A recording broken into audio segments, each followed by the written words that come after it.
अस्सलाम वालेकुम मुअज़्ज़िज़ असातिज़े किराम। आज हमने जो सबक पढ़ाया बच्चों को वो है पे। पा पे, इसका दुरुस्त तलफ़्फ़ुज़ और उसकी अदायगी सबसे अहम बात है। पा से शुरू होने वाले जितने लफ्ज़ होंगे आपने उनके ज़हन नशीन ये करवाना है कि पा पंखा, पा पलंग। पा बच्चों को उनके ज़हनों में जो चीज़ असबर होनी चाहिए वो पा से शुरू होने वाले वो सब अल्फाज पे भी पा से ही शुरू होता है।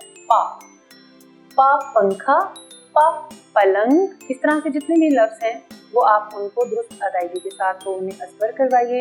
पे को लिखने के लिए जो सबसे अच्छा तरीका है वो यही है कि किसी भी प्लेट में या ट्रे में रेत या नमक इकट्ठा कर लें और उसको उंगली की मदद से आप लिखें, जैसे कि ये इस तरह से आप लिखा हुआ देख रहे हैं।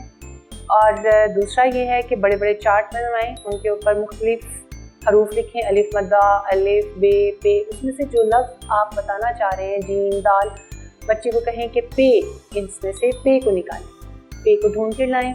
या मुख्तलिफ बच्चों की बैग पर मुख्तलिफ हरूफ का चार्ट चिपका दें, उसमें से जो, या बैनर के साथ चिपका दें, उसमें से जो हर्फ आप पहचान करवाना चाहते हैं, मिसाल के तौर पर पा पे है, तो आप बच्चे से कहें कि इसमें से तलाश करें कि पे कौन सी, ताकि बच्चों को अच्छी तरह से ज़हन नशीन हो जाए। उम्मीद है कि ये वीडियो आपको पसंद आई होगी। इंशाल्लाह ताला अगली वीडियो तक के लिए अल्लाह हाफिज़।